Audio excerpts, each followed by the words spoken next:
Welcome to the Santa Cruz Coffee Break. If you're watching on YouTube or listening on Apple Podcast, please follow, hit the like button, or any subscribes. It really helps us with the algorithms. Santa Cruz Coffee Break is produced by the Santa Cruz Guitar Players Forum. All opinions are those of the speakers. We invite you to join us on the Santa Cruz Guitar Players Forum at SCGCPF for more fun.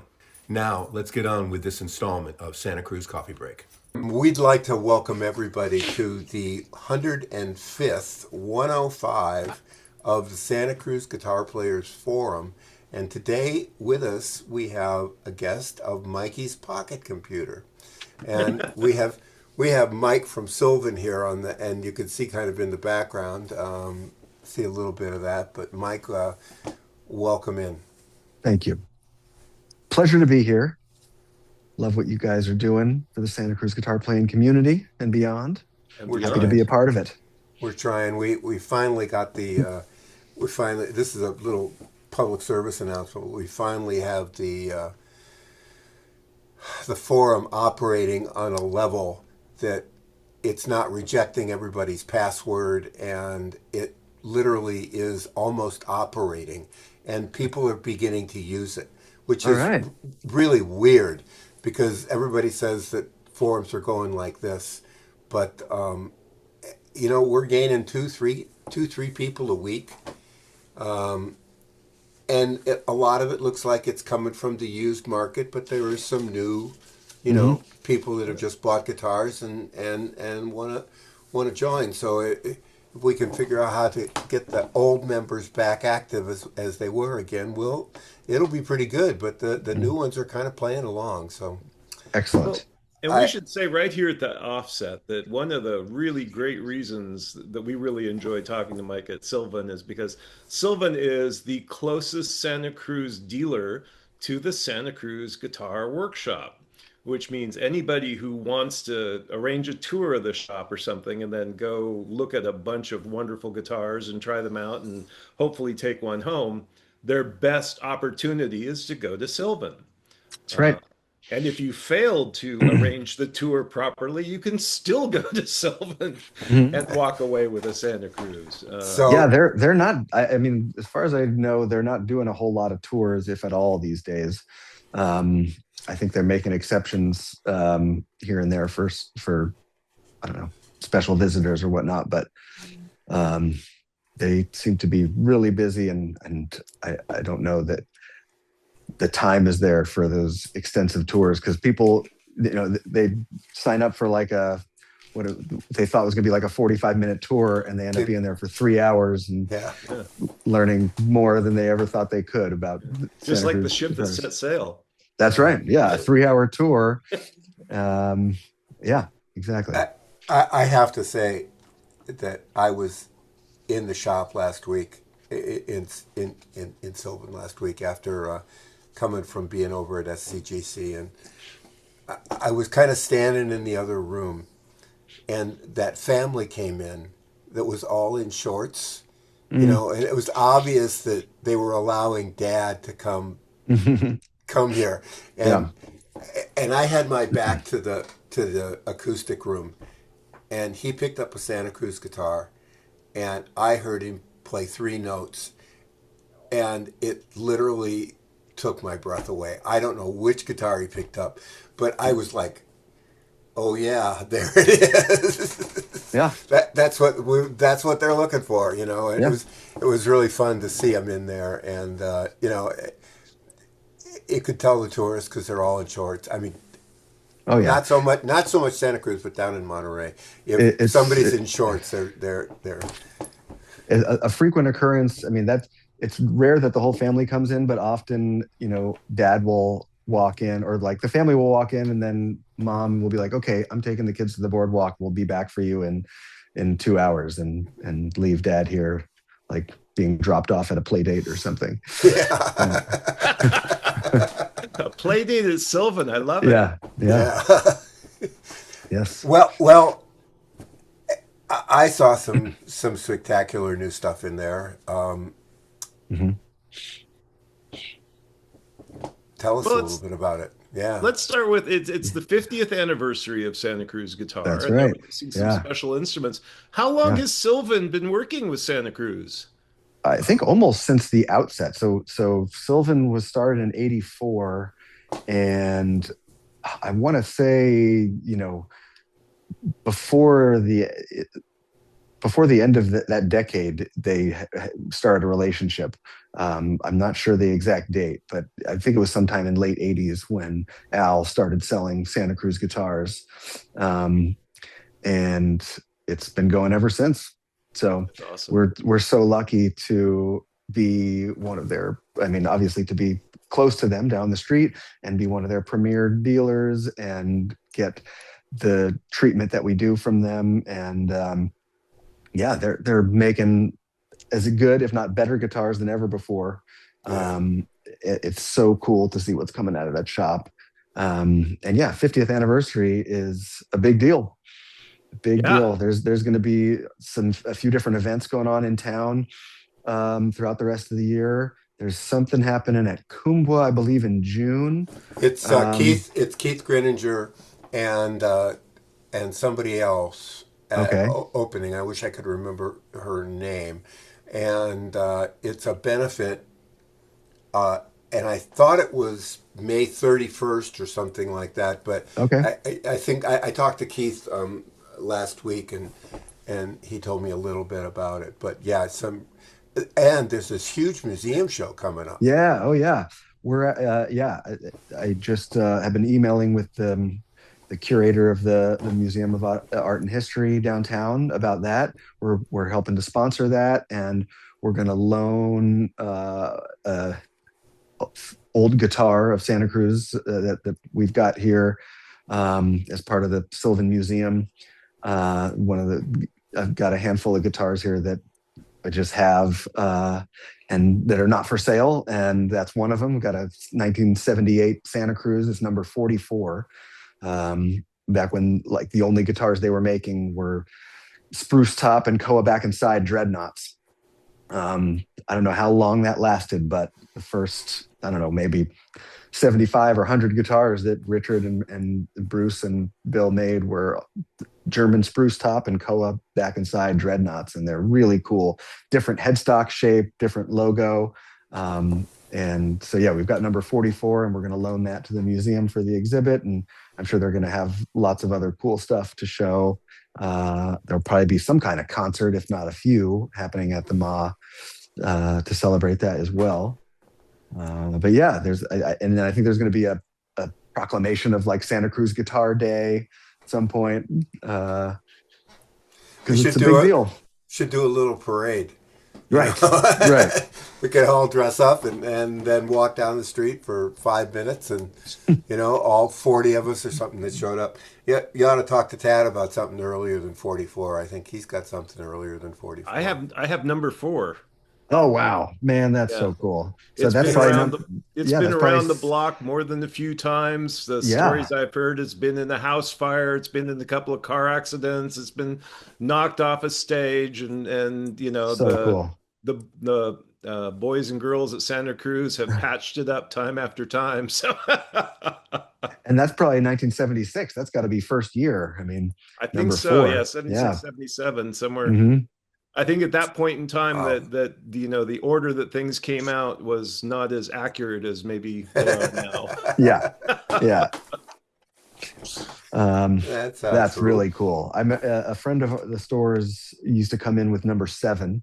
So that was cool. We used to see that. But yeah, does yours have the carved bridge, like the vine carving on the bridge? No, it doesn't. There's a few of those early ones I've seen, again, the spruce and Koa dreadnoughts, that have like a vine and leaf carving on the bottom and wings of the bridge that Wow. apparently Richard did by hand. Well, everything Yeah. back then was done Yeah, by hand. yeah, And of their course, logos yeah. are so cool because they're Yeah. hand cut and Yeah. Yeah. yeah. Yeah, I was trying to get them to build for the anniversary. I was trying to get them to build 50 of those dreadnoughts to that same spec.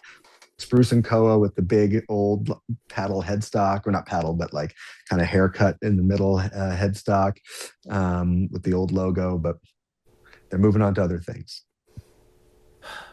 Yeah, That's all right. the 50th guitar that I've seen have just been stunning. Yeah, Just yeah, stunning. Just whoa. yeah. They did come out. They've so far come out with 4 anniversary models, that are just they're kind of plain Jane appointments, and no customizations. They did the triple O 1929 triple O, and then, or no, double O rather, and then a OM pre-war, and then the newer ones are an H14 and a Firefly, and they're all just plainly appointed, spruce top, rosewood back and sides, um, and really moderately priced, which is cool too. So they're making it a little more affordable to the player. But yeah, they're great guitars, and they have like a little 50th anniversary label on the inside, and a heel cap with that says 50 or 50th, to commemorate. Pretty cool. Now, I think they're going to announce some others coming down too throughout the rest of the year. Yeah, yeah. It's really exciting to Hmm. kind of see that. I've got a chance to spend a little time with Richard lately, and it's just amazing Hmm. what's Yeah, he coming. deserves to be celebrated. It's no It, small it, feat it keeping something like that going for 10 years, let alone 50. Um, yeah. I mean, I really think that he's probably one of the 2 or 3 people that started it. yeah, You know, yeah, I know. 50 years ago, who was building guitars? yeah, Hobbyists maybe, who let it go by the wayside because they weren't very good, and the few that have stuck with it have left their mark. Between Richard and Bob Taylor and uh, Collings, who all started probably around this similar time. There's still only a few that have been doing it that long, that are not Gurry, named Martin and Gibson. yeah, You know, Gurion in New York. right, right. But he had the necks were just so skinny. Nobody. Yeah, From what I understand, Gurion has gone on to do a lot of other cool stuff post guitar building, like making the marquetry inlay and bridge pins, and uh, kind of accoutrement to put on guitars that are really really cool. Um, so yeah, he's left his mark too. yeah, that's for sure. Yeah. So so So I was going to say that I don't know how to share this picture, but I'll send it to Richard here shortly. I have mhm. this fantastic picture of you, Mike, playing Eric Clapton's FTC right Yeah, after Santa yeah, Cruz Guitar had that's just right. put it all back together. And you've got the Yes. guitar in your lap, and you've got just the most shit-eating grin. Yeah. Yes, of course. Text me Yeah. that. Text me that, Oh Dad. I'll man. take care of that. I mean, yeah, big Clapton fan. And so I remember when that happened, like a while before that picture, when they first got the guitar back, from whoever handles Clapton's guitars, it had been sent to them, and um, the guy who was working on it was a friend, and he had pulled all the frets out and gave me one of the frets, from Clapton's guitar. So I have that in a little baggie at home because it has some Clapton DNA, um, embedded in it. So one day when we all have cloning machines in our homes, I'll be able to make myself a little mini Clapton out of his DNA that I've got. I was listening to the first to the Beano record, Hmm. and it's just amazing to me how good he was then. You Pretty know, cool. Pretty that he cool. there it And is. really, there's not enough talked about the credit he deserves for the acoustic guitar market, like writ large. Yeah. And when that Unplugged album came out in the early 90s, acoustic guitar music was not popular. And like that, because of that record, everyone wanted an acoustic guitar. Yeah. Yeah. Well, not necessarily in his genre. That was the thing, is it opened up the acoustic guitar Yeah. away from Yes, just that's bluegrass true. and folk music to, Yeah. hey, you can play Rock. the modern Right. stuff too. That's right. Look, kids, you can play rock and roll on this thing. I was just in London and I went to Hank's. I went to Denmark Street, and which is a block long, and it's all these guitar stores. And I went to Hank's, and there was a 51 Nocaster in the window, and I said, "So, tell me a little bit about that." And he said, "Oh, that's from the Clapton auction in '24." And I was like, "And you have provenance that says that?" And he says, "Yeah, we have the auction sheet." Wow. And it was like, holy cow! Yeah, how So much? cool. 59,000 pounds. Okay, Wow. my American Express won't take it. Man, that's cool. Yeah, some real interesting Yeah. stuff on that. Well, we're looking at Sylvan right now. On the back wall, I see a bunch of really beautiful Rickies, and there's a little, looks like a K in Oh there, and yeah, Barney Kessel. Yeah. the Barney Kessel, and then behind Yeah. you, I see a wall of Santa Cruzes, and looks Yep. like a new line for you, maybe Iris. Yeah, we took on Iris kind of during the pandemic, if not like towards the end of the pandemic. There, for those that don't know, they're a smaller new company out of Vermont that are making really cool, vintage inspired acoustics. And under the guy who owns it, is named Adam Buckwald, and he also owns Circle Strings and Fairbanks guitars, as well as LMI Luthery Supply, which is pretty cool. And they're Circle and Fairbanks and Iris are all really cool and very different guitars. And we've had Iris for a few years now, and we're gonna try out some Fairbanks and Circle strings. I just placed our first order for some of those, which I am excited about. The Fairbanks stuff is like vintage Gibson inspired as well, but much higher end. And they even do a little light aging with like the crackled finish, which I'm eager to see in person. And one that I ordered is their Nick Lucas kind of deluxe, which is the LOO shape, but with flame maple back and sides. And I'm really looking forward to that one because I'm a big fan of that style. Wow. Yeah. And then in the Circle strings, they've gotten a lot of chatter over the past few years because Trey Anastasio from Fish got gifted one of their guitars, and it's become his main acoustic that he's playing on stages all over the world. And I'm a huge fan of Fish and Trey, and so I ordered one of the Trey guitars from Circle too, which I'm really excited about. Which back to the Koa Dreadnought, that's what that is. It's a Spruce and Koa Dread. So I'm really excited for those guitars. Definitely different than Santa Cruz, so no toes will be stepped on. We like to have a good variety here. And yeah, so I'm looking forward to that. Some new lines, some new blood in the store. I think one thing that we do talk to people about, but we don't talk to people enough about, is really developing a relationship with your local store. And in some cases, like a Santa Cruz, ordering a custom guitar that you can be pretty guaranteed is going to be pretty life-changing. Yeah.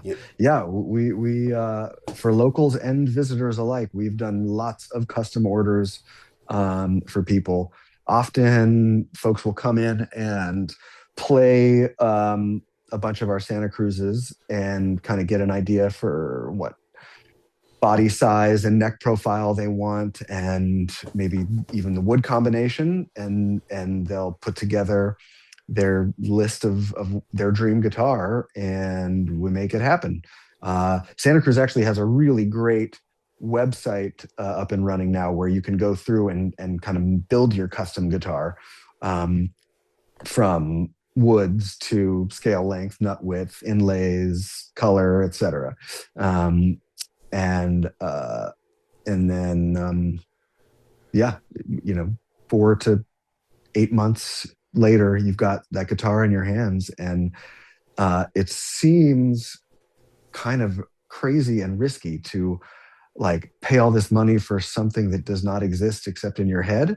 Um, but I promise you, we've never had one person be disappointed from what they've received. Like Santa Cruz is so good at building, and they've got it so dialed in that they just deliver every time, and it's fun.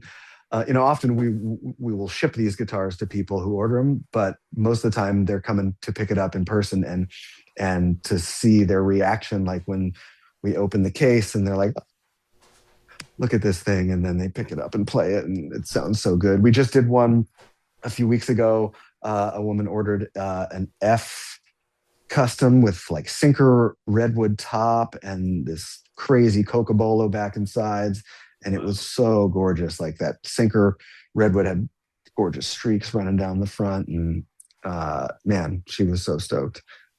She had designed her own, done her own artwork for a scrimshawed heel cap too, which obviously has nothing to do with sound, but it looked really cool. I'm sure what gets talked about a lot. These are actual works of art, but they really sound and feel amazing. So it's pretty cool. Pretty cool to see all that happen. Have you had people come in and order a custom guitar, and when you received it and they played it, have you thought, oh crap, we have to order one of these for the store? Yeah. Oh, for sure. Yeah. I think that's initially how the first couple, or at least the first RS model that I had here, somebody had custom ordered. I was like, that thing sounds amazing. I want one. And what was another one? Maybe, God, actually, this is funny. I think the first Koa OM that had come through was a custom order, and then I started getting those in regularly because they were so incredible. And one of them that I had sold to a longtime customer, he bought so many guitars from us. I sold him a Santa Cruz, a German spruce top and Koa OM about 15 years ago. And I remember it being a really special guitar. And sadly, he passed away last summer. And I got a lot of his guitars back from his partner, and to sell through the store for her. And one of them was that OM. And I bought it for myself because I did not have a Santa Cruz guitar. And as soon as I put it back in my hands, I was like, I remember this guitar. It sounds so good. And 15 years later, it sounds even better. And for the next few days, I was just playing it all the time here in the shop. And I was like, I can't sell this. Like, this is my guitar. And so I think if you look at the screen right now, you'll see a very early OM Koa. Oh? Do you have that? Yeah, I don't know if can you see it? No. I can't see it. Oh, No. That's too see. bad. That's Oh, yeah. he's on Oh, his there we go. pocket. Yeah. Now, yeah. I switched screens there. Yeah. What's the story with that? Go ahead, Tad. That is the first shifted bracing OM that Santa Cruz built. Really? Yeah. Is that yours? Yeah. Oh, cool. It's Wow. You know, It's knowing a that you monster. have a Santa It's a Cruz monster. museum, I'm going to have to talk to you at some point because no one in my family plays guitars, and I have a few that are worth taking note of. Yeah. Oh, yeah. Let's chat. Yeah. That OM is Yeah, I mean, unearthly. I'm sure. No, OMs continue to be my favorite. Just they do it for me, and I've been wanting a Santa Cruz for 20 years, and never had the dough, and there was never one. I mean, as awesome as every one of them is, there wasn't one that just was like speaking to me directly, and this one did. And the story going behind it, I couldn't pass up the opportunity to keep this. So I'm really excited, and I've been playing it all the time. Every time I jam with my friends lately, it's with that guitar. So That's great. yeah. That's really great. That's the one thing I think that I always like to say to people is you read about all these exotic wood combinations and specialty this and custom that and whatever else, but I found that Santa Cruz builds the most amazing basic Indian rosewood and Sitka topped OM. Yeah. It's just an Yeah. incredible all-around guitar that you can't not be happy with it. And when Hmm. people put them up for sale, I'm like, what are you expecting more of? It's boggling to me. Hmm. Hmm. Yeah. Such a fantastic instrument. Yeah. I bought my OMPW from you, and I had Al put in style 42 inlays. Yeah. Yeah. And we had a dog emergency, and I had to sell it. But the fellow that we're interviewing on Thursday, I looked at his guitar, and I could see that it was an OM, and I thought it was a PW, and it had style 42 inlays in it. And I think I know the serial number on it. So I'm gonna ask him. I think he has that guitar, which Oh, was that's just funny. it is really funny. I mean, I didn't see it until I really looked at the picture of him, and I went, he's got style 42 inlays in there, and Al did those, and Al couldn't figure out why I wanted them. And I just wanted to just add a little bit of personality to the guitar. And, you know, Well, That's cool. that's a great question to ask Mike here is so you've ordered or helped people order a lot of custom Santa Cruzes. What are Hmm. like the top three customizations that you see people going for? Um, Gosh, uh, that's a great question. Cutaway would probably be one. I mean, Yeah. that's a big deal.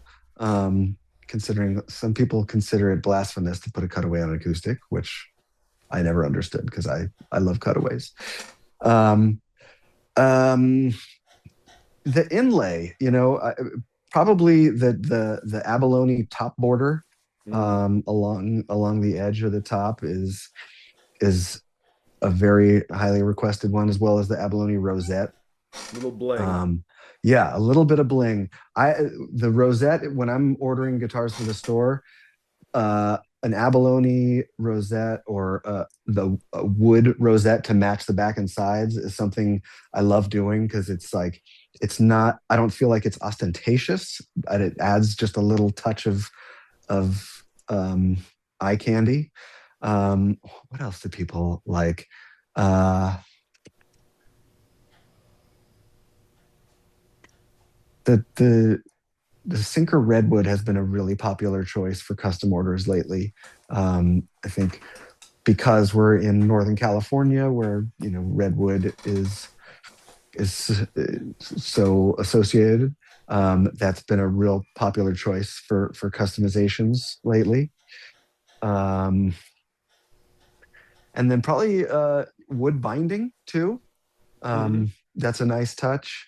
Um, Rather than to, Ivoroid. yeah, yeah, like koa or Brazilian rosewood binding.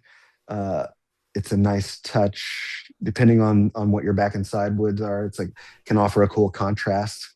Um, I always dig that.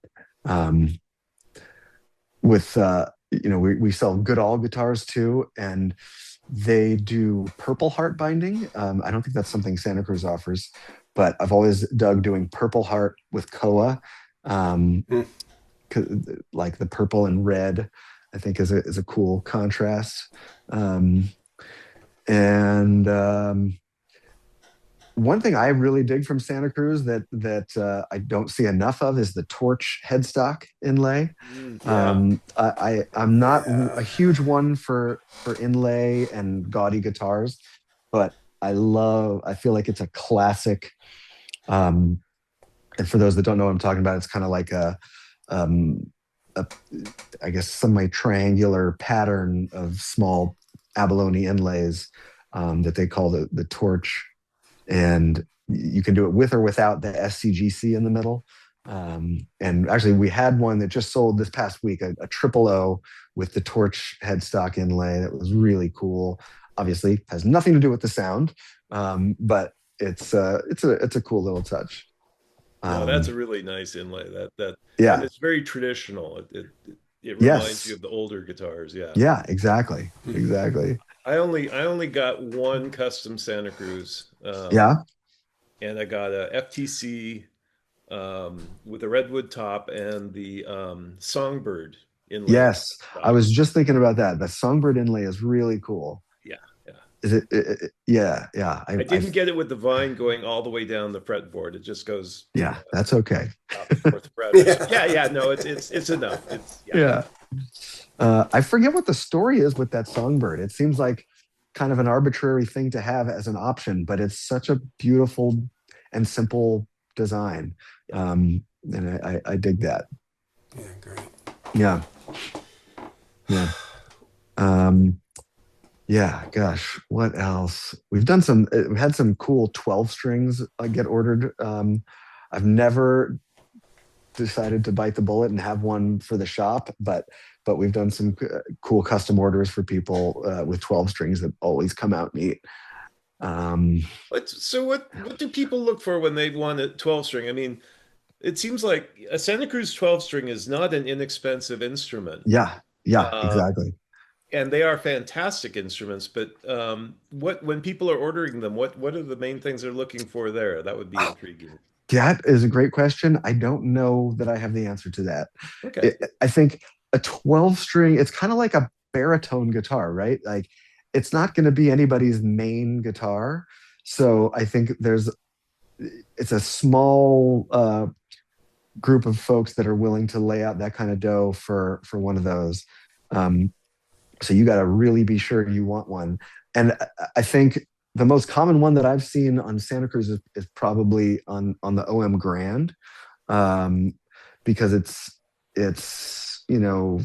almost it's part way to a jumbo, so you can get more volume, more low end that you want out of a 12 string, but retain a lot of that high end jangle and sparkle. Um, so yeah, I'm assuming if when someone's shopping for a 12 string, they want that classic 12 string sound that's not going to be too muddy, where the notes are going to get lost with each other. And Santa Cruz, again, they know how to do it. They brace them differently because there's nearly twice as much pressure on the top. Yeah. So you can't brace them quite as lightly, but you still want them to be responsive. So yeah, I'm trying to remember what the last one I saw was. We even did an H. I remember an H12 string that came out really cool for somebody. Yeah. Wow. Um, Both of mine are yeah. Fs. So Oh wow. So you have two 12 strings. yeah. Wow. It- Yeah. Yeah. Fantastic. why not? I think we got to go back to your guild, Yeah. your guild thing. That I think that from a studio standpoint, the 112 and the 212 were the best recording because Right. they were so balanced. Yes. If they didn't weigh 50 pounds. Exactly. Those things were built like tanks. Yeah. And yeah, they weren't the loudest 12 strings, but that's probably what made them great for recording. They were They're just perfectly flat, Mhm. and really you just put a mic in front of them and they sparkled, Mhm. So, Yeah, Guild made some really great guitars, even through the 70s and early 80s. And yeah, we've been getting some of, I've been a fan of old Guilds for a long time. So I'm always hunting for them. And recently we've gotten some cool old D35s and D50s in. You have an F20. Yes, yeah, Which was the first guitar I ever really got a chance to buy. yeah. The dealership was downstairs, and it was kind of a hippie thing, and you had to order it and pay for it 8 weeks in advance, and it was after work money for me, and but it came in. I played that guitar for probably 3 years solid, and I kind of outgrew it. It's a really small body guitar. Yeah, yeah. It's like, But kind of a again, really CLO style. really Yeah. balanced, really Yeah. balanced. Oh, they're great. Yeah, the one we've got now I think is 62. So from the New Jersey factory. Yeah, yeah. Great guitar. I mean, it puts out a lot of volume for that little body, and it is comfortable and not overbearing. Yeah, and they have great necks.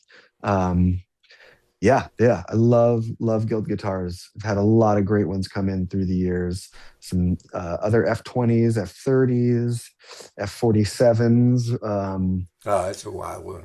Yeah, they're basically an F30. What was the difference? I think different inlay, like block inlay instead of dots.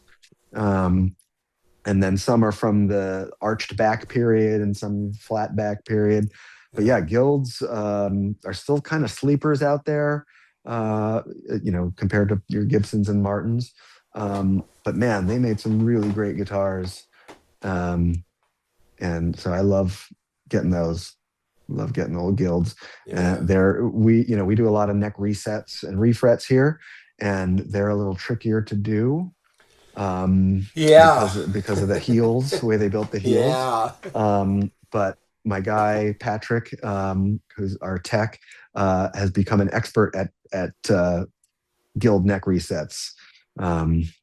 He kind of got thrown in the fire when he first started here, and Al was teaching him how to do neck resets. The first like 5 he did were all Guilds, and so I was like, yeah, here, this is how you do it. Welcome to the NFL, son. Yeah, exactly. And now, I mean, it's a well-oiled machine. He's so good at doing neck resets. It's awesome. So yeah, a lot of the vintage stuff we get are ones that are in need of resets and refrets or other repairs. So we can get them a little cheaper and do the repairs here and sell them. Yeah. I think it's really fantastic, and you're such an all-around place, and you do cater to the electric people as well. That's right. We try not to discriminate. Right, and banjos. That's right. Which is even more discrimination, but really appreciate you taking time today to do this. Oh, Mike. of course. It's big My fun. pleasure. My pleasure. Tad, you got anything else? No, it's always a pleasure talking with you, Mike. It's been a long likewise. time, and yeah, you I guys wish I got could to make it down to Santa Cruz more often, but since both of my boys have graduated, I don't have that family pull quite as much anymore. But yeah, well, you're always welcome. You guys ought to get down there, get together. Yeah, come on down. You should come down for one of the anniversary celebrations. oh, I'm definitely going to be doing that. Yeah. So, yeah. Thank you. Yes, you're very welcome. Thank you for having me. Have a wonderful afternoon. Thanks for coming in on your day off. Oh, no problem. I had to come in to get some stuff done anyhow. There you go. So go back and crank up that Nick Lowe. That's right. Yeah, I'm going to listen to some Nick Lowe and see if I'm ready to go tonight. Take care, Mike. Have a great day. All right. Thanks, you guys. Bye-bye. Take care. You bet. Bye-bye. Thanks. Bye. We hope you enjoyed this installment of the Santa Cruz Coffee Break. For more music-related fun, please join the Santa Cruz Guitar Players Forum at SCGCPF or santacruzguitarplayers.com. If you have any questions or possible podcast topics, please contact us. If you have a product or service that you feel would be of value to our listeners, please consider adding your support and keeping the coffee pot on. Contact us for more information. We ask that you hit the like, follow, bell, or bookmark buttons so we can keep you informed of upcoming podcast episodes. We hope you enjoyed Santa Cruz Coffee Break. Now it's time to go play your guitar.